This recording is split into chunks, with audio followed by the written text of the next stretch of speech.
तो दोस्तों नेक्स्ट हम बात करते हैं इस कमीशंस की इन कमीशंस के डिस्कशंस को कंटिन्यू आगे करते हुए सबसे पहले देखते हैं national commission for schedule caste के फंक्शंस के बारे में।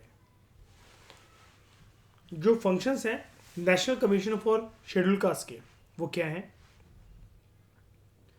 इन्वेस्टिगेट करना और मॉनिटर करना उन सारे मुद्दों को, उन सारे मैटर्स को which are related to constitutional और दूसरे लीगल सेफगार्ड्स क्या अवेलेबल हैं शेड्यूल कास्ट के लिए, और इनको इवेल्यूएट करना कि संविधान में जो जो जगहों पर लिखा हुआ है कि शेड्यूल कास्ट को इन चीज़ों से प्रोटेक्शन मिलेगी, इनको ऐसे प्रमोट करा जाएगा, इनके वेलफेयर को प्रमोट करा जाएगा, और लीगल सेफगार्ड्स मतलब इनके लिए कौन कौन से ऐड बनाए गए हैं, उनमें क्या क्या लीगल प्रोविजंस अवेलेबल हैं, ये कोर्ट का सहारा कैसे ले सकते हैं अगर इनके राइट्स जो हैं उनका उल्लंघन हो रहा है। तो ये देखना क्या ये सब पर्याप्त है या फिर सरकार को और ज़्यादा काम करना चाहिए इसके ऊपर। अगर इनको, इस कमीशन को ऐसा लगता है कि सरकार को और ज़्यादा काम करना चाहिए इन सारी चीज़ों के ऊपर, तो ये सरकार को फिर सुझाव देती है वाली कमीशन कि आपको थोड़े से और प्रयास करना चाहिए, अपनी पॉलिसी मेकिंग के एम्बिट को और वाइड करना चाहिए ताकि इनके इंटरेस्ट को प्रमोट करा जा सके। मैं साथ में खोल लेता हूँ ज़रा फंक्शंस बाकी कमीशन के भी।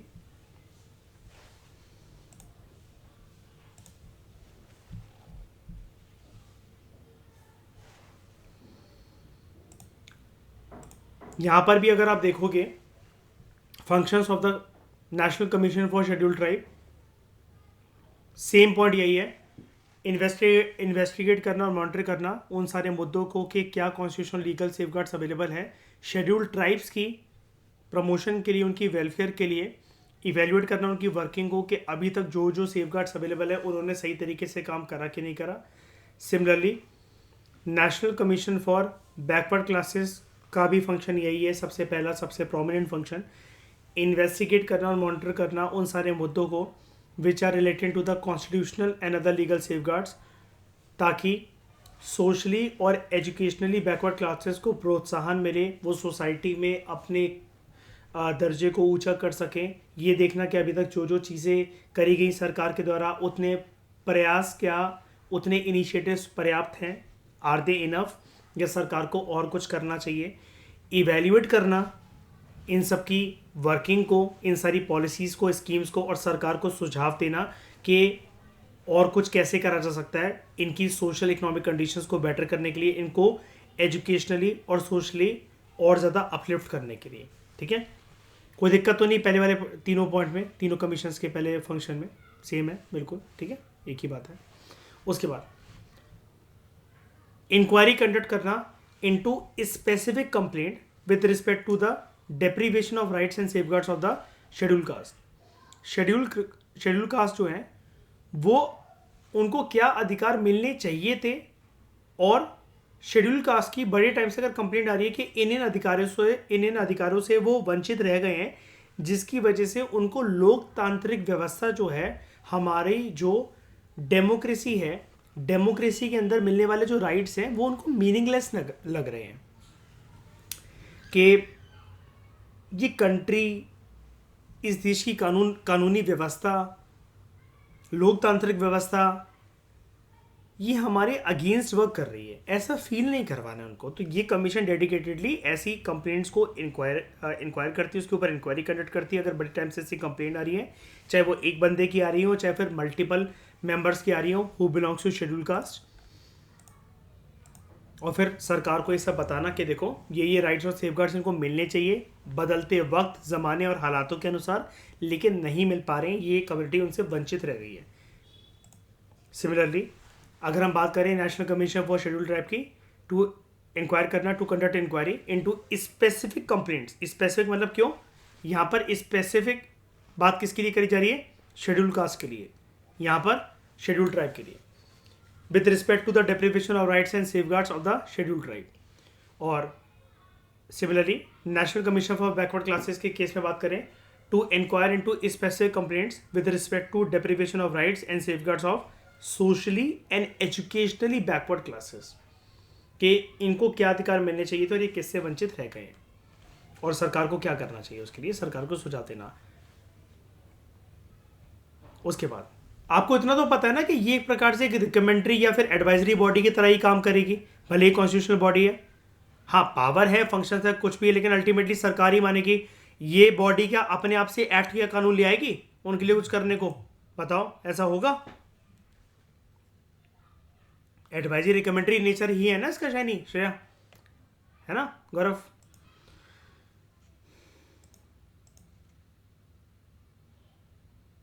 उसके बाद to participate and advise on the planning process of socio-economic advancement of the scheduled caste and to evaluate the progress of their development under the union or a state। जो भी socio economic development जो होनी चाहिए schedule caste की, ऐसी communities की, उसका planning process क्या होना चाहिए, उसमें पार्टिसिपेट करना और सरकार को सुझाव देना और इवेल्युएट करना the progress of the development under the union और अ स्टेट, के कौन कौन से इलाकों में, केंद्र शासित प्रदेशों में, हमारे पूरे नेशनल लेवल पर, अलग अलग राज्यों के अंदर कहाँ कहाँ पर किन किन सरकारों ने, किन किन रीजन्स की एडमिनिस्ट्रेटिव सिस्टम ने क्या काम करा कि जिसकी वजह से इनकी प्रोग्रेस और डेवलपमेंट हो सके, और ऐसा मॉडल क्या कहीं और अपनाना चाहिए कि नहीं अपनाना चाहिए, इस प्लानिंग प्रोसेस में पार्टिसिपेट करना।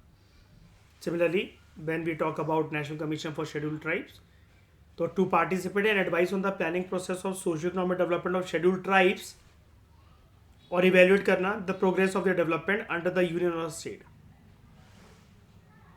सेम चीज, to participate and advise on the socio-economic development of the socially and educationally backward classes and to evaluate the progress of the development under union और state। उसके बाद राष्ट्रपति को पेश करना, to present to the president annually या कभी भी जब कमीशन को फिट लगे, तीनों कमीशंस को, national commission for scheduled cast, national commission for scheduled tribe, national commission for backward classes, जब इनको ठीक लगे तो राष्ट्रपति को पेश करना। क्या पेश करना? साल में एक बार या किसी भी ऐसे वक्त पर जब इनको ठीक लग रहा है, रिपोर्ट्स को अपॉन द वर्किंग ऑफ दो सेफगार्ड्स, जो जो सेफगार्ड्स इनके लिए अवेलेबल हैं, कॉन्स्टिट्यूशनल सेफगार्ड्स, लीगल सेफगार्ड्स, वो काम कैसे कर रहे हैं, उसके ऊपर रिपोर्ट देना। साल में एक बार दे दो, साल में दो बार दे दो, या जब भी इस कमीशन को फिट लगता है हर महीने देनी, हर महीने दे दो, किसी ने नहीं रोका है। किसको देनी है लेकिन? देनी किसको है?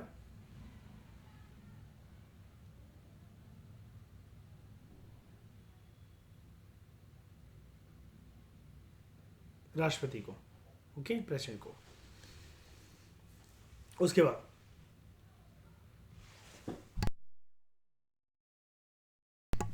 to make recommendations as to the measures that should be taken by the union or state for the effective implementation of those safeguards and other measures for the protection, welfare and socio-economic development of the scheduled caste। ये वाला point बहुत अच्छे से clear कर दिया मैंने पहले point के अंदर ही। सुझाव भी देना उनको कि और क्या करा जा सकता है ताकि अपने अधिकारों से वंचित ना हो, और अपलिफ्ट हो, और मीनिंगफुल बने इनके राइट्स, इनके अधिकार, है ना। तो इसके ऊपर केंद्र सरकार को और राज्य की सरकारों को सुझाव देना कि कैसे socio economic development advancement ensure करी जा सकती है शेड्यूल कास्ट की। With respect to schedule tribe, ये वाला काम करेगी national commission for schedule tribe.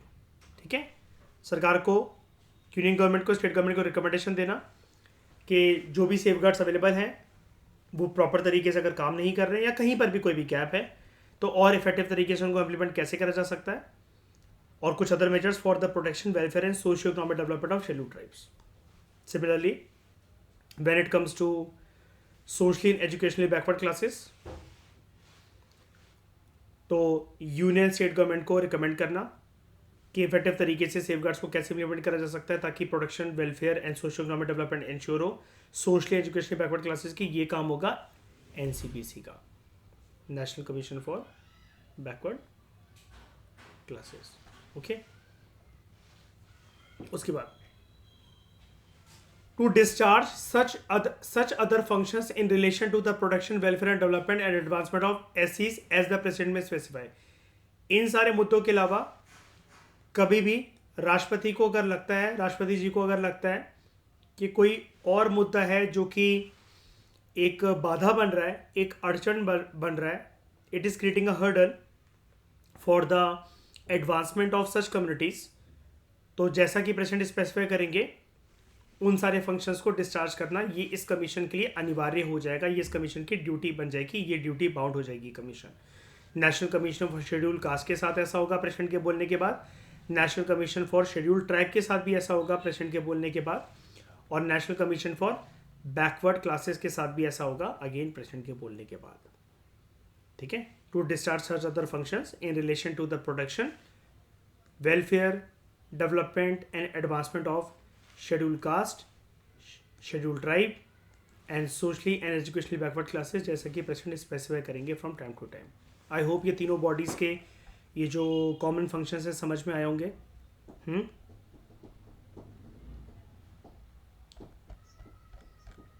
सरकार के लिए कितना आसान होता है ना श्रेया, जब ये एक्ट बनाया कॉपी पेस्ट करके यहाँ लिख दिए, ये कॉपी पेस्ट करके यहाँ लिख दिए।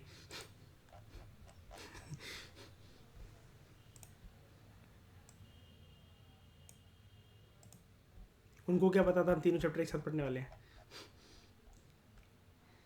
उसके बाद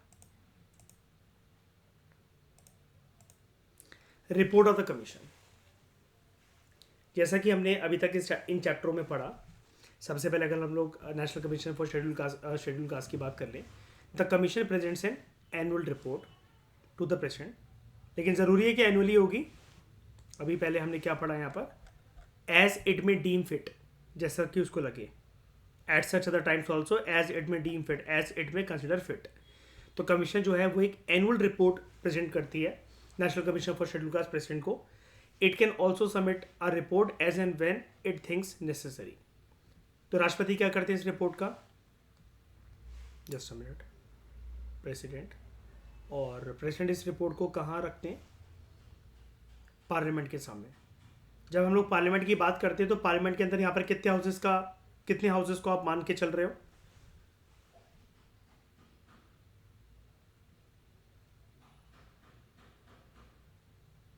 राइट? ठीक है, along with the memorandum explaining the action taken on the recommendation made by the commission के कमीशन के सुझाव के बेसिस पर अभी तक क्या प्रक्रिया हुई है हमारे देश में, सरकार ने क्या क्या स्टेप्स लिए हैं, और अगर कुछ नहीं लिए हैं तो memorandum should also contain the reasons for the non acceptance of any of such recommendations.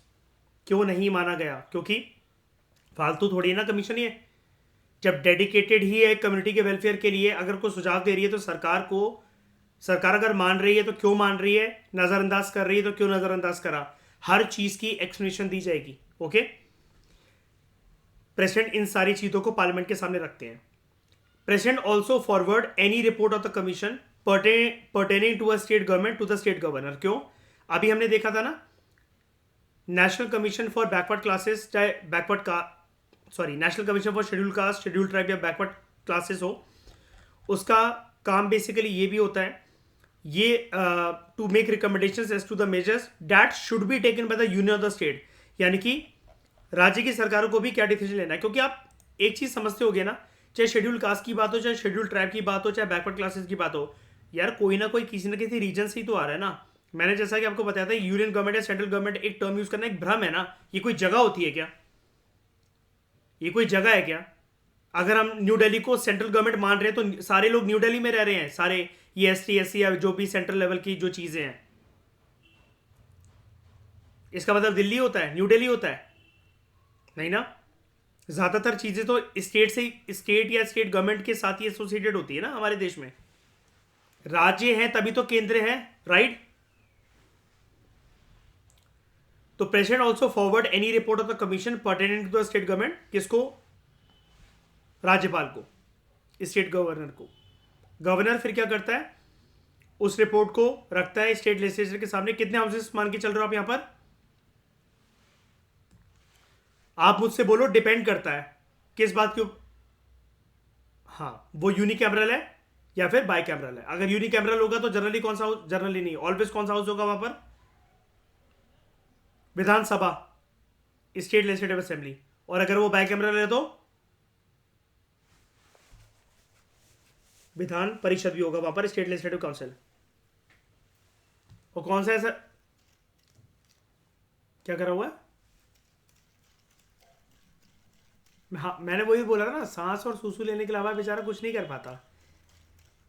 हमें यहाँ लगता है ना, आप मिलकर देखो, बात करके देखो, गले लगा के रोएंगे द्रौपदी मुर्मू जी, आपको चले पता है, क्योंकि बहुत दुख है यहाँ, कभी मत आना।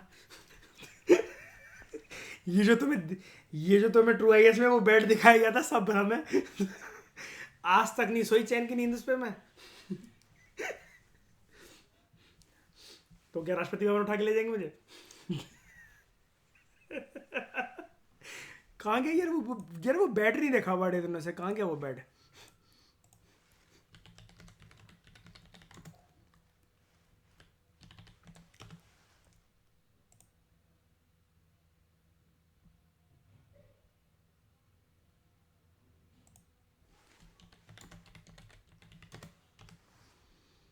हाँ, याद आया। शीशा शीशा।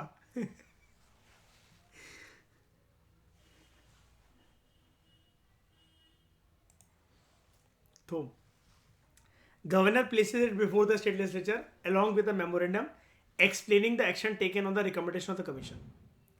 The memorandum should also contain the reasons for non-acceptance of any of such recommendations. ठीक है?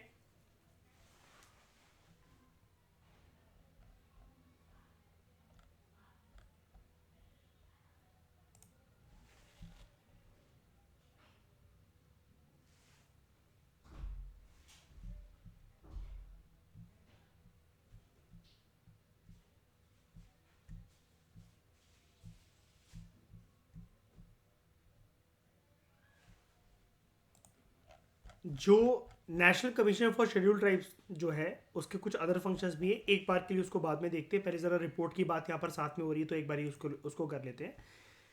जो national commission for schedule tribe है, ये अपनी एनुअल रिपोर्ट सौंपती है प्रेसिडेंट को। ठीक है, मैं कंबाइन तरीके से बोल देता हूँ। National commission for schedule caste, national commission for schedule tribe, national commission for backward classes, ये तीनों बॉडीज अपनी अपनी एनुअल रिपोर्ट देती है राष्ट्रपति को। ठीक है, तो ये चाहे तो एनुअल रिपोर्ट के अलावा जब भी इनको ठीक लगे, ये अपने हिसाब से टाइमिंग को देखते हुए कोई भी सिचुएशन है, where it things fit, they can give report to the president. लेकिन जनरली ये रिपोर्ट होती है एनुअल नेचर की। ठीक है, सालाना बेसिस पे दी जाती है, कभी भी दी जा सकती है वैसे तो।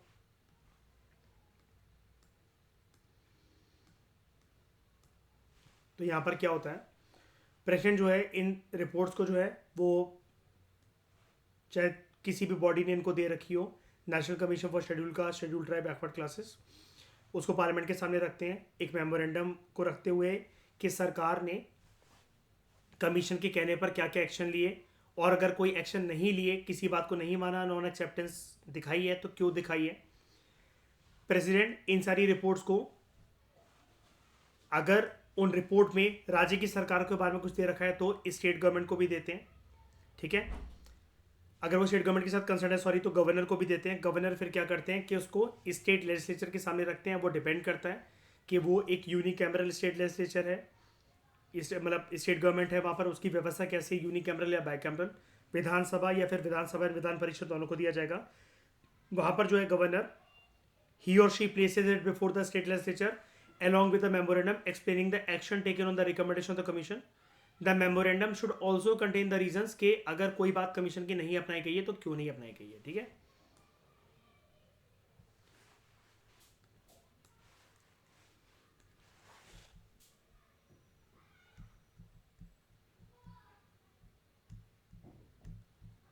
यहाँ पर हम एक एक्स्ट्रा टॉपिक देख लेते हैं, other functions of the national commission for schedule tribe. याद रखना, हम लोग national commission for schedule tribe के बारे में बात कर रहे हैं। 2005 में जो राष्ट्रपति है, he specified the following other functions of the National Commission for Scheduled Tribes in relation to protection, welfare and development and advancement of scheduled tribes. National Commission for Scheduled Tribe इस specification of other function rules 2005 के अंतर्गत ऐसा करा गया था। और इन rules को कौन बनाता है? इन सारे रूल्स को कौन बनाता है?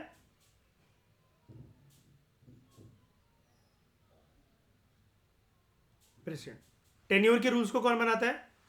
Service conditions, president. ठीक है, तीनों बॉडीज के राइट। तो अदर फंक्शंस की बात अगर हम लोग करें, 2005 में प्रेसिडेंट ने कुछ अदर फंक्शंस के हाईलाइट करे कमीशन के in relation to protection, welfare, development and advancement of scheduled tribes. Measures to be taken over conferring ownership rights in respect of minor forest produce to scheduled tribes living in forest areas. आपको पता है ना, generally when it comes to scheduled tribes they have a strong link with forests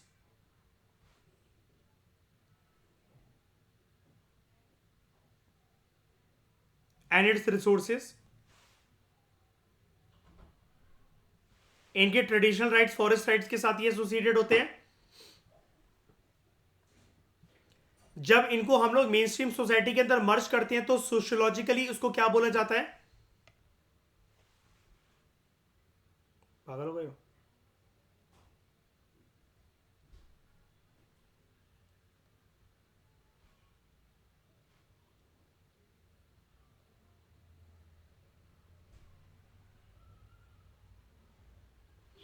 assimilation integration. तुम्हें पता है कि हर किसी को इंक्लूड करा जाएगा तो उसके राइट्स का उल्लंघन होगा, उसका मजाक उड़ाया जाएगा, उसको वर्णा सिस्टम में सबसे नीचे रखा जाएगा। जरूरी है? वो ये पर्सन जंगल से आया, इसको शूद्र घोषित करो, तब होता है संस्कृताइजेशन। ठीक है, और संस्कृताइजेशन भी विलिंगली होता है, कोई कोई उस अत्याचार को हमेशा सहन करता रहता है। आपकी मर्जी ना, आप सरनेम चेंज करना चाहते हो तो measures to be taken over giving ownership rights, measures to be taken giving ownership rights in respect of minor forest produce to scheduled tribes living in the forest areas।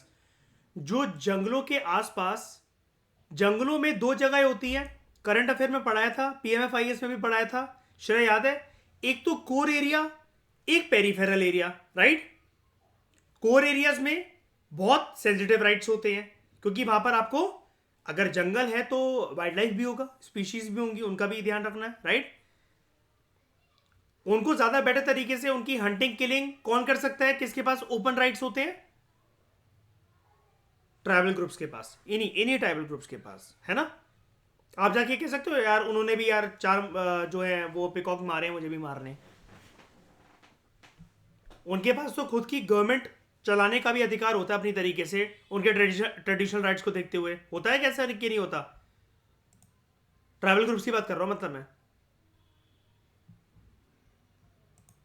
Andaman Nicobar में किसी एक area को एक sensitive area declare कर रखा है सरकार ने, और यहां पर बोल रखा है कि आप नहीं जा सकते, ट्राइबल ग्रुप जा सकते हैं। तो अब ये कह के जबरदस्ती घुस जाओ कि नहीं यार मैं भी नागरिक हूं, वो भी नागरिक है, वो तो जाना है।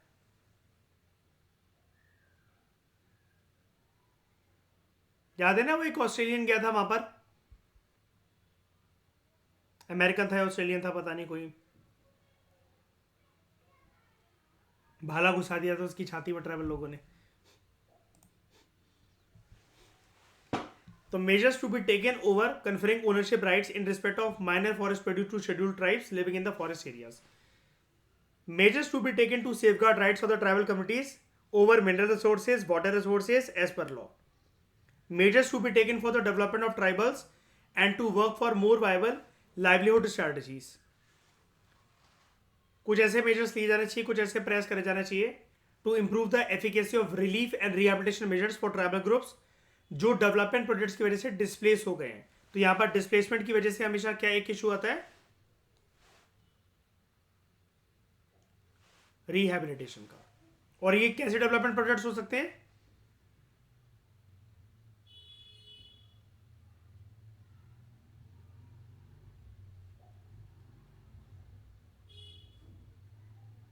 Railways, highways, mining. Okay. Measures to be taken to prevent alienation of tribal people from land and to effectively rehabilitate such people in whose case alienation has already taken place. इसका मतलब क्या हुआ? ये प्रीवियस पॉइंट के साथ ही connected है. देखो, rehabilitation होने के बाद भी ना एक इशू होता है, पता है क्या? एक इशू आ जाता है.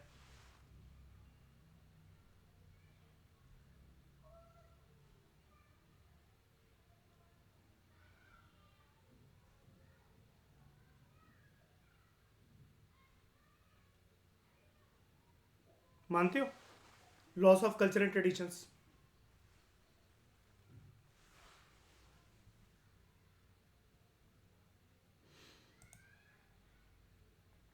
अपने एरिया को, अपने एरिया में जहाँ पर जैसे रहते हो, जहाँ पैदा हुए हो, जहाँ की बोल, जहाँ पर भी कुछ बोलचाल है, बोली है, खाना पीना है, ज़रूरी सॉरी ज़रूरत को देखते हुए उस एरिया को, उस कल्चर को, उस परंपरा को, उस पहनावे को, उस बोली को, उस भाषा को, उस तहजीब को, उस तालीम को छोड़ना पड़े, वो अलग बात है. लाइफ टाइम के लिए ऐसा कर सकते हो. हर जगह पर एक अटैचमेंट रहती है ना. जैसे Shreya, you are a working professional, बहुत सारी जगह पर आप all over the world, all over India आप घूम रखे हो पोस्टिंग के बेसिस पर, ठीक है. लेकिन कभी भी पंजाब की संस्कृति, कल्चर वगैरह हमेशा के लिए त्याग सकते हो क्या? पूरी तरीके से. मैं वेस्टर्नाइज होने की बात नहीं कर रहा, मैं वेस्टर्नाइज होने की बात ही नहीं कर रहा. मैं कह रहा हूँ कभी पूरी तरीके से कर्नाटका वाले, केरला वाले, एमपी वाले, दिल्ली वाले, मुंबई वाले ये बन सकते हो क्या? नहीं ना.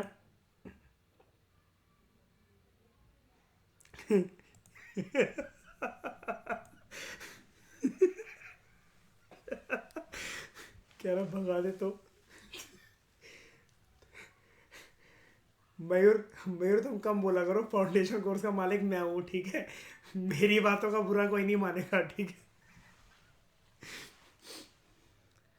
शाइनी के अलावा. क्यों शाइनी है ना? Shiny day left the group.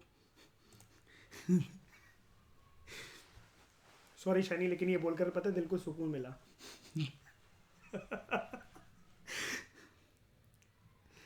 ये समझ गए ना क्या है कि ये एलिनेशन भी प्रिवेंट करना, ठीक है. ये नहीं होना चाहिए इनके साथ. अच्छा, ये लिख तो दिया गया है यहाँ पर. यार इस पॉइंट को उठाकर अगर यूपीएससी मेंस का क्वेश्चन बनाते तो अभी के लिए देखो, अगर हम चाहे ना तो एक नज़र में श्रेया शाइनीज को छोड़ के निकल सकते हैं. लेकिन अगर यूपीएससी अगर हमसे ये पूछ ले, how can such alienation be prevented, सोचने वाली बात है ना. रीहैबिलिट मतलब डिस्प्लेस हो गए, रीहैबिलिटेट कर दिया गया. ये एलिनेशन को कैसे प्रिवेंट करा जाए, बताओ जरा मुझे. सोच के, थोड़ा दिमाग शांत करके सोचो. अच्छा क्वेश्चन है ना. अगर यूपीएससी बने तो बहुत टाइम वेस्ट करवा सकता है इसमें हमारा. चलो कोई नहीं, कोई नहीं, कोई नहीं. एक दो पॉइंट मुझे बता दो. उसके बाद प्लीज, ये आपका होमवर्क है, मुझे 24 आवर्स के अंदर इसके बारे में एक अच्छा सा 250 वर्ड्स का क्वेश्चन लिख कर देना, कंसिडरिंग कि वो आपके लिए 15 मार्क्स का क्वेश्चन है. सिंपल, बस ये इसके आगे हाउ लगा देना, ठीक है. कि हाउ या फिर what measures can be taken to prevent alienation of tribal people from land and to effectively rehabilitate such people in whose case alienation has already taken place. बस इसके आगे लिखा देना व्हाट मेजर्स, या फिर how can alienation of tribal people be prevented from land, और how can they be effectively rehabilitated, ठीक है. एलिनेशन वाली बात लेकिन यहाँ पर मेरे लिए मेन इंपॉर्टेंट है, जिनका ऑलरेडी ऑलरेडी ये चीज हो चुकी है. It has already taken place. ये पता है क्या है, जब यूपीएससी अगर आपसे ऐसे क्वेश्चन पूछेगा, यहां पर आपकी चेक करी जाती है.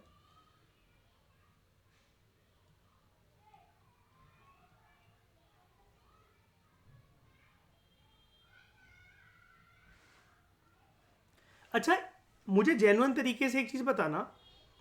ये क्वेश्चंस मैं आपसे कैजुअली पूछ लेता हूँ, जैसे कभी कभार लिखने को बोल देता हूँ, आपको बोल देता हूँ व्हाट्सएप पे आंसर कर देना, वो कर देना बहुत बार. लेकिन आपको ऐसा लगता होगा ना कि सच में अगर ये सर अगर आ गए यूपीएससी में अगर ऐसे क्वेश्चन, तो हमें कॉन्फिडेंस नहीं है हमारी आंसर राइटिंग पे या हमारे कंटेंट पे. लगता है कभी ऐसा किसी को?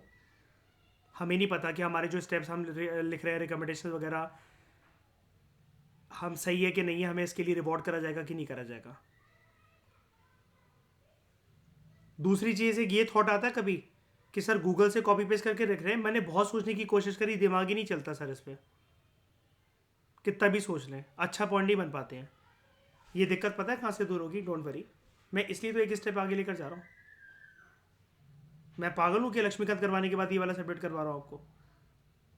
ये गवर्नेंस से क्रिएट होगा, गवर्नेंस से आपकी ये वाली क्वालिटी निखर कर आएगी।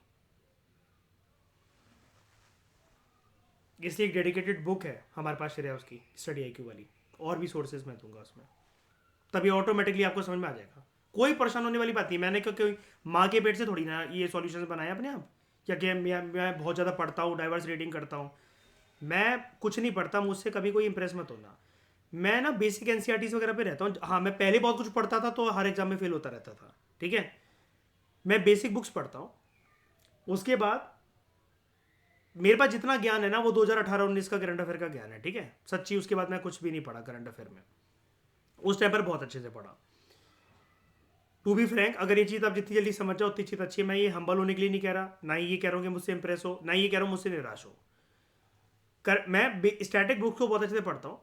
उसके बाद मैं जिन सब्जेक्ट्स को छोड़कर चल रहा था, जब मैंने उनको गहराई से जानना चाहा और अच्छे से पढ़ने की कोशिश करी, जैसे एथिक्स हो गया, गवर्नेंस हो गया, इंटरनल सिक्योरिटी हो गया, यहाँ पर भी मुझे पता लगा कि अच्छा इसको ध्यान से पढ़कर ना मल्टीपल सब्जेक्ट्स के अंदर आंसर इनकॉर्पोरेट करा जा सकता है बहुत अच्छा। और एक सब्जेक्ट जिसको मैं बहुत नज़रअंदाज कर रहा था, कैजुअल ले रहा था कि प्रीलिम्स होने के बाद उसकी तैयारी हो जाएगी, छोटा सा ही तो होता है, वो है इंडियन सोसाइटी। उसने भी मेरे आंसर राइटिंग को बहुत अच्छे से निखारा। सारे के सारे ट्राइबल ग्रुप का जितना भी मुद्दा था, मैं क्लास 12 की NCERT में कवर करवा चुका हूँ। आप में थे जो जो उस लेक्चर में थे, जैसे जैद, मयूर, आप थे, सौगंध शायद से आप भी थे, मुझे नहीं पता, जब इंडियन सोसाइटी वाली बुक्स के मैंने लेक्चर कवर करवाए थे। मैंने वहां पर क्वेश्चंस भी कुछ कुछ आपको दिखाए थे ना कि प्रीलिम्स के अंदर कैसे क्वेश्चंस निकलते हैं उसमें से। डेमोग्राफिक डिविडेंड तो वहीं से कंसेप्ट क्लियर होता है, इकोनॉमिक्स तो क्लियर करता ही नहीं पहली बातों से। सेंसस सर्वे का डिफरेंस वहां क्लियर होता है, माइनर फॉरेस्ट प्रोड्यूस का राइट्स वहां क्लियर होता है। और ये जो रिहेबिलिटेशन और एलिनेशन है, ये पूरा मुद्दा कवर करवाया था मैंने, वहां पर एक सेपरेट चैप्टर था इसका। MN श्रीनिवास का संस्कृताइजेशन कवर करवाया था, डोमिनेंट कास्ट का कंसेप्ट क्लियर करवाया था। मैरिज सैक्रोसेंट है कि नहीं है, जो अभी UPSC ने पूछा, वो ऑलरेडी वहां पर गिवन था। तो ये कॉन्फिडेंस मेरे अंदर एकदम से कैसे आ गया? एकदम से नहीं आया, वो स्टैटिक सोर्सेज बहुत अच्छे से पढ़ रखे हैं, बस बात ये है, ठीक है। गवर्नेंस हम ये पढ़ेंगे और ऑटोमेटिकली आपकी आंसर राइटिंग जो है वो निखर जाएगी। क्योंकि आप ये सोचो कि हम कुछ करंट अफेयर पढ़ लें, ऐसा वो पढ़ लें, वो तो कभी खत्म होने ही नहीं ना। फिर ऐसे तो कितने भी ओपिनियन के ऊपर आप बात करते जाओ, चाय पे चर्चा कभी करने वाले कितने भी अच्छे हो, UPSC क्लियर हो जाता है क्या उनका? आपके ओपिनियन क्या मैटर करते हैं भाई? ओपिनियन हो सकता है आप बहुत अच्छा बोलते हो। ओपिनियन बोलने वाले दो तरीके के लोग होते हैं, एक ऐसा वक्ता बोलने वाला जिसको सुनने का बहुत मन करता है, बहुत प्यारा बोलता है यह व्यक्ति। दूसरा वो पर्सन जिसको इतने बड़बोलेपन की आदत है कि वो ग्रुप में घुसता है ना, उसकी एज भी ज्यादा है, वो बड़ा भी ज्यादा है, और वो अपने आप को पेश करे ज्ञानी, तो बाकी लोगों की बोलती बंद हो जाती है, तो ना चाहकर भी लोग उसके सुनते हैं और उससे इंप्रेस हो जाते हैं। लेकिन दोनों ही केस में ऐसे लोग UPSC नहीं निकाल पाते कभी भी। इन दोनों का अगर UPSC निकल रहा होता तो जो डिबेट एंड डिस्कशन में जो टॉपर होते अपने कॉलेज में, वो सारे एडमिनिस्ट्रेशन का पार्ट होते। हिंदुस्तान का आदमी यही है कि उसके ओपिनियन की 4 लोग वाहवाही कर दें, वो अपने आप को कैरेक्टर समझने लग जाता है। कोई फर्क नहीं पड़ता उससे, आपके ओपिनियन से। कोई भी, कितने भी अच्छे आपके विचार हो, कितने भी आपके दूषित विचार हो, आप वो लिख दो जो सामने वाले को चाहिए। जैसे मैं आपसे क्या बोलता हूं, अगर आपको किसी भिड़ना नहीं है, मुझे अगर समझ में आ रहा है आप में से कोई लोग चिढ़ जाओगे मेरी इस बात से, मैं क्यों भिड़ूं आपसे? मैं तो वही आपको सुनाऊंगा जिसमें आप खुश होगे मुझसे, मैं वही तारीफ करूंगा आपकी। मुझे भिड़ना ही नहीं है आपसे, मुझे कोई ईगो क्लैश नहीं रखना, ना अपने एक सिंगल सेकंड वेस्ट करना है। आप भी खुश, मैं भी खुश, आप भी मेरे से इंप्रेस, मैं भी आपसे इंप्रेस। तो measures to be taken to elicit maximum cooperation and involvement of tribal communities for protecting forest and undertaking social afforestation.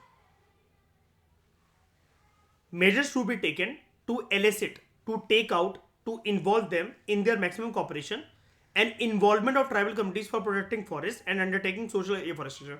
उनको ये समझाना कि देखो जंगलों में ना हर वक्त भाई साहब आग लगा के नहीं भागनी है आपको कि स्लैश एंड बर्न एग्रीकल्चर झूम कल्टीवेशन प्रैक्टिस करने में आप लगे हुए हो। सारे जानवरों को भी मार के मत खाओ, उसके बाद क्या करोगे, तालाब का पानी पियोगे कि मेढक खाओगे। उनको साथ लेकर चलना डेवलपमेंट इनिशिएटिव्स में, डेवलपमेंट प्रोसेसेस में, ठीक है।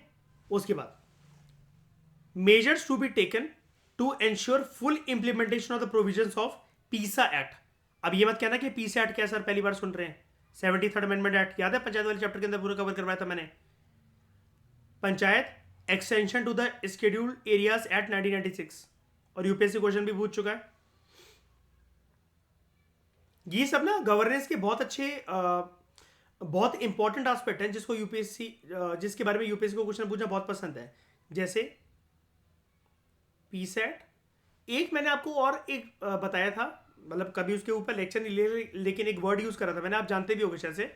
इनका नाम सुना आपने, मिडवाइफ्स का, आशा workers.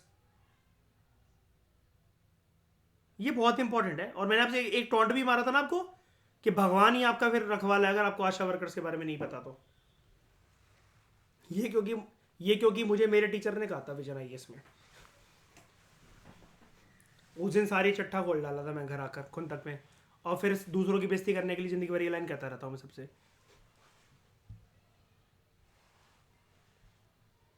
Measures to be taken, don't worry, बिल्कुल कंफ्यूज होने की जरूरत नहीं है, ये इसमें पढ़ाऊंगा मैं, ठीक है। और ऊपर से इसमें भी देखो ये सब्जेक्ट ना दोनों लिंक्ड है, ठीक है। अगर आप चाहे इसकी तैयारी कर लो चाहे उसकी तैयारी कर लो, दोनों प्रिपेयर हो जाएंगे, प्रॉमिस।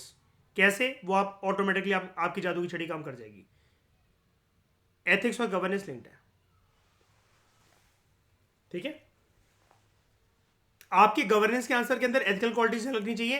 एथिक्स का इस्तेमाल करते हुए जीएस पेपर 4 में केस स्टडीज या कोई भी क्वालिटी बताते हुए आपके अंदर एडमिनिस्ट्रेशन को लेकर गवर्नेंस की क्वालिटीज लगनी चाहिए। कैसे, केस स्टडी में वो यही तो बोलते हैं कि एक बुजुर्ग आपके पास है जिसके पास आधार कार्ड नहीं है, ये कार्ड नहीं है, वो कार्ड नहीं है, आप ऑफिस के अंदर एक कर्मचारी हो, आपको निकाला जा रहा है, विसल ब्लोइंग के इश्यूज होते हैं, और आप बैंक के अंदर रिसेप्शनिस्ट हो, आप एसएचओ हो, आप सब इंस्पेक्टर हो, आप आईपीएस ऑफिसर हो, आप विक्टिम हो, आप गुनेगार हो, आप टेररिस्ट के बेटे हो, आप खुद एक टेररिस्ट हो। मल्टीपल सिचुएशंस में आपको फंसाता है यूपीएससी, मल्टीपल स्टेक होल्डर आपको वो करवाता है। तो अभी ये चीज आपको समझ में नहीं आएगी कि मैं आपसे पिक्चरें देखने के लिए क्यों बोलता था। एथिक्स में आपको समझ में आएगा। अच्छा, आपने भगत सिंह जब मूवी दिखवाई थी तो आपने हमें गांधी भी बनवाया था और भगत सिंह भी बनवाया था, तो वो एथिकल क्वालिटी हम अगर उसके परस्पेक्टिव से सोचे, वो वॉलेंट अप्रोच तो है लेकिन हमें फायदा दे रही है, तो क्या हमें यूज करना है क्या? वो एक मॉडरेट अप्रोच तो है लेकिन वो नुकसान दे रही है, तो क्या यूज नहीं करना क्या उसे? ये चीजें आपके गवर्नेंस प्लस एथिक्स में ऑटोमेटिकली आंसर राइटिंग में झलकेंगे। एग्जाम्पल आपके निकलेंगे हिस्ट्री से, एंशिएंट मेडिवल मॉडर्न। अभी मैं क्या बोल गया और ये जादू कैसे एकदम से काम कर जाएगा, शांत रहो, 1 महीने की बात है, सब समझ में आ जाएगा। जस्ट गिव मी 30 days, आप भी उस लेवल पे पहुंच जाओगे। वो कैसे करवाना है वो मेरी responsibility. Measures to be taken to reduce and ultimately eliminate the practice of shifting cultivation by tribals that led to their continuous disempowerment and degradation of land and environment। अभी मैंने बोला ना, मैंने इनसे कि इनको बोला जाएगा जंगलों को बेटा आग लगा के नहीं भागनी है बार बार, है ना। सारे सारे जानवरों को क्या कहते हैं, वो नहीं करना है, मार के नहीं खाना है, ठीक है। तो measures to be taken to reduce and ultimately eliminate the practice of shifting cultivation by tribals, जिसकी वजह से वो खुद भी अपने आप को डिसएम्पावर करते हैं। जब वो एक बार बताना, शिफ्टिंग कल्टीवेशन का मतलब क्या होता है, हम तो जब उसको पढ़ते हैं तो हमें तो दिमाग में यही आता ना, ये जंगल है, यहाँ आग लगा दी, उसके बाद यहाँ शिफ्ट हो गए, फिर यहाँ आग लगा दी, यहाँ शिफ्ट हो गए, इन दोनों में आग लगी हुई है, फिर यहाँ चले गए। अरे ये एरिया इतने पास पास भी तो नहीं होते।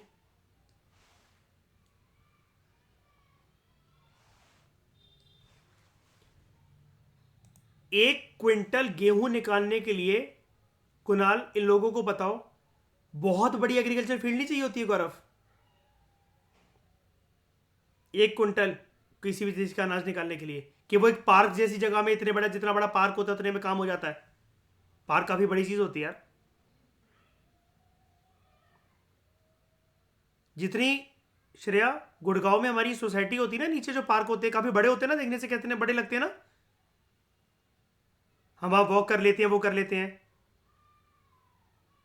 पता है श्रेया, कभी कभार 5 गेहूं बोरी भी वहां से गेहूं निकल जाए, 5 बोरी, वो भी बहुत बड़ी बात है। इतना भी नहीं निकलता। आप सोच के देख लो एग्रीकल्चर फील्ड कितनी बड़ी चाहिए होती है, जिसको हम स्मॉल फील्ड कहते हैं।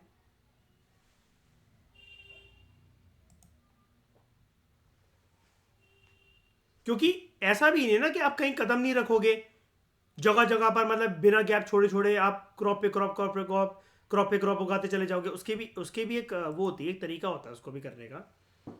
ठीक है, ये चीजें समझ में आई। अदर फंक्शंस प्रेसिडेंट ने क्या बोले, ये सारे के सारे प्रो एसटी फंक्शंस हुए कि नहीं हुए?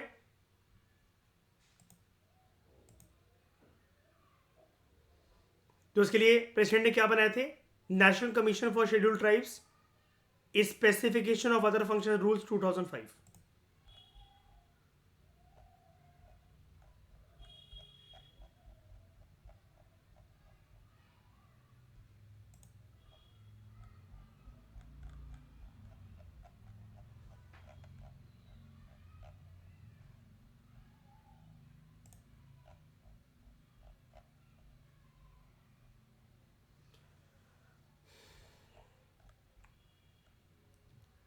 बात करते हैं पावर्स ऑफ फंक्शंस। देख लिए, जनरली हम साथ में यूज कर देते हैं इन वर्ड्स को, पावर्स एंड फंक्शंस, लेकिन फंक्शंस आपने अलग देख ली, पावर भी देख लेते हैं, अलग से टॉपिक दे रखा है यहाँ पर। जनरली हम लोग एक ही वर्ड ऐसा ही एक सांस में यूज कर लेते हैं ना, पावर्स एंड फंक्शंस। फंक्शंस अलग है, पावर्स अलग है यहाँ पर। ठीक है, पावर्स ऑफ द कमीशन। कौन सी commission? National commission for schedule caste. National commission for schedule caste is vested with the power to regulate its own procedure. जैसे उसको खुद को चलाना है, उनको ज़्यादा पता है कि क्या करना है, क्या काम नहीं करना है, वो अपने हिसाब से ही कर सकते हैं। वो अलग बात है कि थोड़ा सा रूल्स एंड रेगुलेशंस वगैरह बनाने के लिए जो है प्रेसिडेंट जो है वो एक इम्पॉर्टेंट स्टेक होल्डर है यहाँ पर, इम्पॉर्टेंट डिग्नेटरी या फंक्शनरी है, लेकिन इसके मेंबर नहीं है, वो याद रखना। ठीक है, national commission for schedule caste while investigating any matter और इंक्वायरिंग इनटू एनी कंप्लेंट, इसके पास पूरी पूरी पावर है। It has a power of a civil court, trying a suit and in particular in respect of the following matters. मतलब कहां पर इसके पास पावर है, एक सिविलियन कोर्ट की तरह। ये वाली चीज national commission for scheduled tribe के ऊपर भी लागू होती है। That commission is vested with the power to regulate its own procedure. ये चीज national commission for backward classes के लिए भी लागू होती है। जब national commission for scheduled tribe और national commission for backward classes की अगर हम लोग बात करते हैं, just like national commission for scheduled caste, जब ये किसी भी मैटर को इन्वेस्टिगेट कर रहे होते हैं कमीशंस, या फिर किसी भी कंप्लेंट के अंदर इंक्वायरी अपनी कंडक्ट कर रहे होते हैं, इनके पास पूरी पूरी पावर होती है of that of a civil court. जैसे सिविल कोर्ट एक लॉ सूट को सुन रहा होता है, ठीक है, तो इन कमीशंस के पास ये पूरी की पूरी पावर है। ठीक है, सिविल कोर्ट की तरह। तो कौन कौन से मैटर्स में it can work like a civil court, या फिर it can give its rulings, ये हम देखते हैं। Summoning and enforcing the attendance of any person from any part of India and examining him on oath. सामने बुलाना, मतलब ये हैवी वर्ड्सों पे इंग्लिश पे मत जाओ। सामने बुलाना, किसी पर्सन को समन करना देश के किसी भी कोने से। भाई साहब अपना चेहरा दिखाने चले आओ और इस मैटर में चश्मदीद गवाह बनो, या फिर विक्टिम हो या कुछ भी हो, हमारे सामने चले आओ। हमें आपसे एविडेंस कलेक्ट करने हैं, आपकी बातें, आपके रिकॉर्ड्स हमारे लिए मायने रखते हैं। Requiring the discovery and production of any document, देश के वो किसी भी कोने में किसी के भी पास हो। National investigating agency, CBI, CID, ठीक है।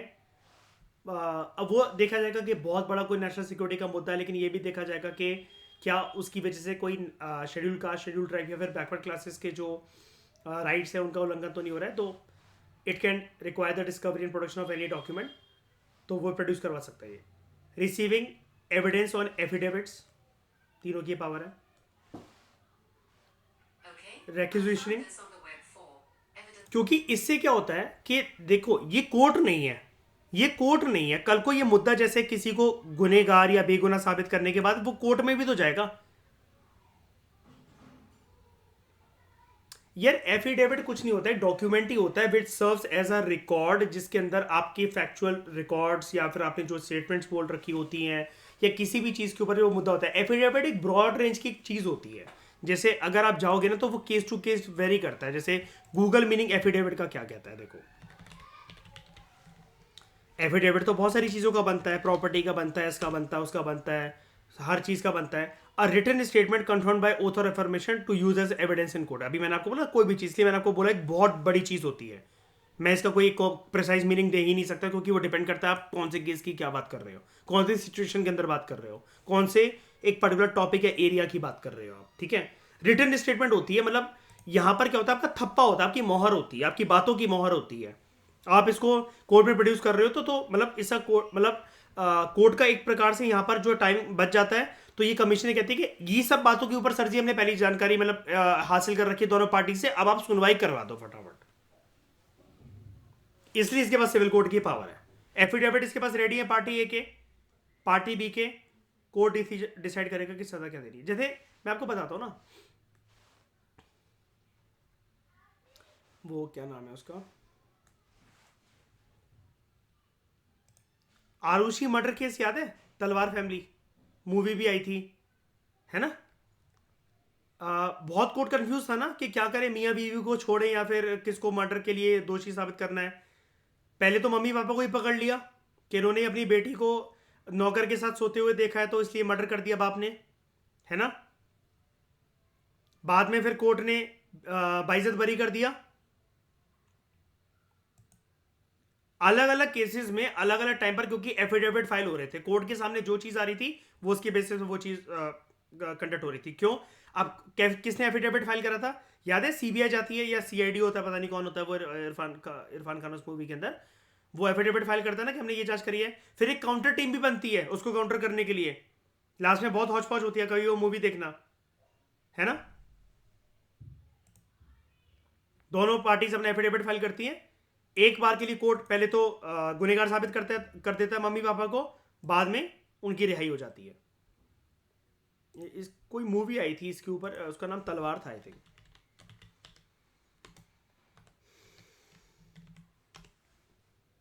तलवार, हाँ, तलवार फैमिली थी क्योंकि इनकी आरुषि तलवार नाम था उनका। ये देखो जो केस है ना, ये सीन वही चल रहा है, एक काउंटर पार्टी और एक इनकी पार्टी मतलब सामने बैठकर क्या कर रहे हैं, इन्होंने क्या फाइंड करा, सामने वाली पार्टी ने क्या फाइंड करा। There was difference of opinion. समझ गए ना इसका मतलब, पक्का आगे बढ़ूं। ठीक है, तो रिसीविंग एविडेंस ऑन एफिडेविट ये काम national commission for scheduled tribe का भी है और national commission for backward classes का भी है। फिर requisitioning any public record from any court और ऑफिस, सुप्रीम कोर्ट तक से मंगवा सकता है कि आपने उस कोर्ट के अंदर क्या सुनवाई करी थी, क्या पब्लिक रिकॉर्ड दिया था, किसी भी ऑफिस या फिर कोर्ट ऑफ रिकॉर्ड से ये उस चीज़ के बारे में सुनवाई वगैरह निकलवा सकते हैं, ताकि इनका काम आसान हो जाए। इनको हेल्प चाहिए, ये कोई घमंड नहीं दिखा रहे, कोर्ट का ही काम आसान होगा, मत दो, कोर्ट फिर सुनवाई कर लेगा। फिर फायदा क्या इनके सिविल कोर्ट के पावर्स होने का इनके पास। ठीक है, ये तो कोर्ट के पास फाइनली वो ही लेकर जा रहे हैं कि सर जी आपका काम सुनवाई देने का रह गया है और कुछ और जांच पड़ताल करनी हो तो बता दो, हमने पूरा होमवर्क कर लिया इसके ऊपर, है ना। सजा ये नहीं सुना सकते हैं, लेकिन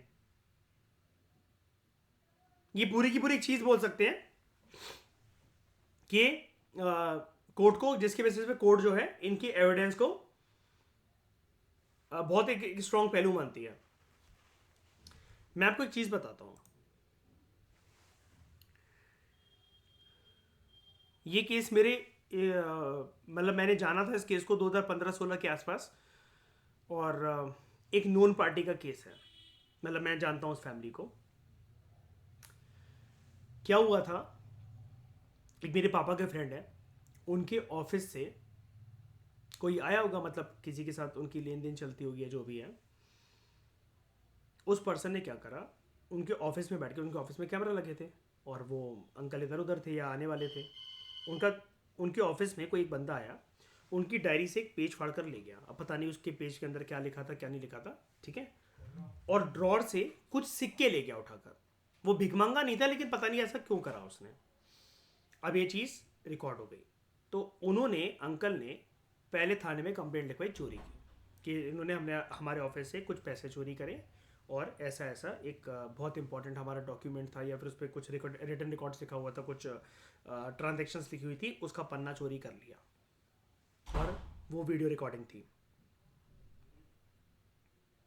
कोर्ट ने ये फाइंड आउट करा उस पर्सन ने 2-2 रुपए के 6-7 सिक्के चुरा रखे थे, जो ले गया था वो हड़बड़ी में, पता नहीं क्या था, जो भी नहीं था। और वो जो एक पन्ना था उसके ऊपर कुछ ट्रांजैक्शन रिकॉर्ड्स, लेन देन का मामला कुछ लिखा होगा। कोर्ट ने उस पर्सन के ऊपर जो अंकल के ऑफिस में घुसा था उसके ऊपर डकैती लगा दी, डकैती का चार्जेस लगा दिए, 7.5 साल की जेल।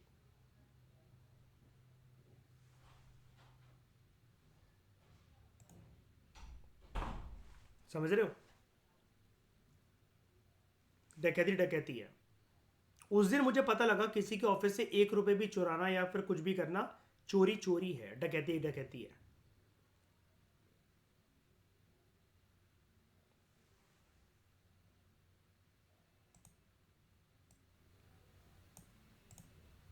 ठीक है, तो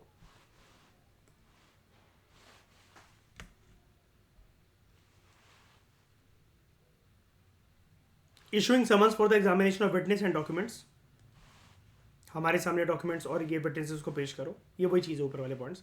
and any other matter which the president may determine, कोई भी जो मैटर जो प्रेसिडेंट बोले। ठीक है, सेंट्रल गवर्नमेंट और स्टेट गवर्नमेंट जो है they are required to consult the commission on all major policy matters affecting the schedule caste. Central government या स्टेट गवर्नमेंट जो है, जब भी वो उनको पॉलिसी मेकिंग कुछ करनी है ना, स्कीम लेकर आनी है, कुछ भी लेकर आनी है, एक बार कमीशन से कंसल्ट जरूर करा जाता है कि जरूरत है कोई स्कीम्स हमारी, या फिर ये जो हम प्रोविजन लेकर आ रहे हैं ओवरलैप तो नहीं कर रही है, फालतू का फिर बजट तो नहीं है। कमीशन बोलता है देखो आप जो ये चीज़ करना चाह रहे हो ना, ऑलरेडी पिछली सरकार की 4 स्कीम चल रही है, ठीक है, नई स्कीम लॉन्च करने से बेटर है आप ये वाला पैसा उन स्कीम में लगा दो, उस प्रोविजन में लगा दो। सेंट्रल गवर्नमेंट और स्टेट गवर्नमेंट का काम भी बच जाता है, क्योंकि फिर पॉलिसी वगैरह स्कीम को लाने के लिए बहुत टाइम लगाना पड़ेगा। करना अल्टीमेटली उनको है ही, वो पैसा तो लगाना ही है, तो जल्दी लग जाएगा। कमीशन से एक बार ही पूछ लिया।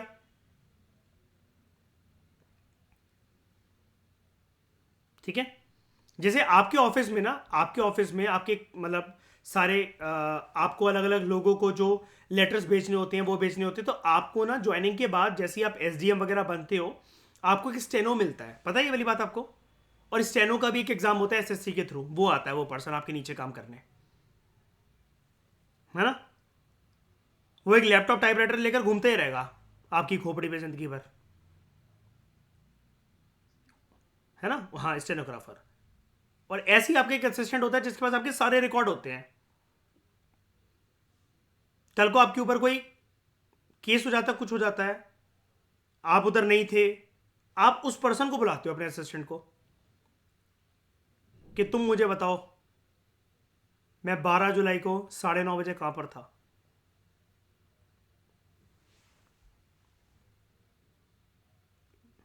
हाँ, उसे उसके बाद रिकॉर्ड होते हैं उसकी। ये मत सोच रहा कि वो 35 टाइम मेडिटेशन करता है, ठीक है, उसने ब्रह्मास्त्र प्राप्त कर लिया है, पशुपत शास्त्र है उसके पास, ठीक है। तो central government and the state governments are required to consult the commission on all policy matters affecting the scheduled caste. The commission is also required to discharge similar functions with respect to Anglo-Indian community as it does with respect to scheduled caste. So in other words, the commission has to investigate all the matters relating to the constitutional and other legal safeguards for Anglo-Indian community and a report to the president upon their working. So, till 2018, the commission was also required to discharge similar functions with regard to other backward classes. It was relieved from this responsibility by 102nd Amendment Act of 2018.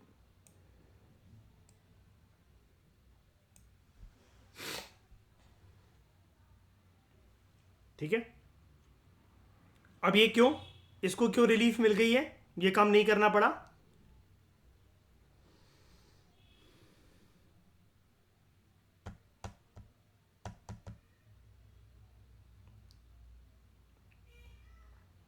Backward classes के लिए एक separate body बन गई ना, यहाँ पर constitutional body बन गई थी ये, ठीक है। तो अगर हम लोग बात करें national commission for scheduled tribes की, the central government and the state governments are required to consult the commission on all major policy matters affecting the scheduled tribes.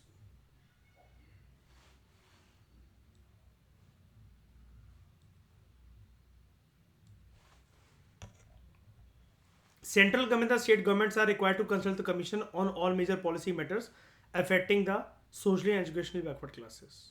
ठीक है, आई होप आपके सारे एस्पेक्ट्स यहाँ पर कंप्लीट हो गए।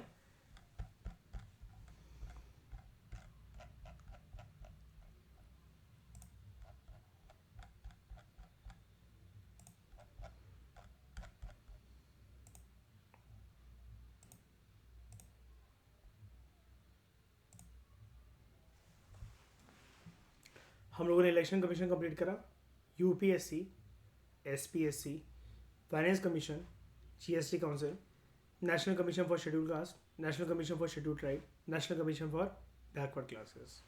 ठीक है, श्रेया खुशी हो रही है ना? धक धक धक धक धक धक 1 2 3 4 5 6 7 8। ठीक है, डेट से आगे चल रहे हैं श्रेया हम, देखो चैप्टर कंप्लीशन में। आज तो हमारे टारगेट बहुत अच्छे रहे हैं। फाइनेंस कमीशन से शुरू करा है आई थिंक, नहीं आज हमने कहाँ से शुरू करा है? जीएसटी नहीं, फाइनेंस कमीशन से है ना। 1 2 5 5 चैप्टर करे आज हमने। So thank you very much for discussion. बाकी 4 चैप्टर हम कल कंप्लीट करते हैं। Bye bye.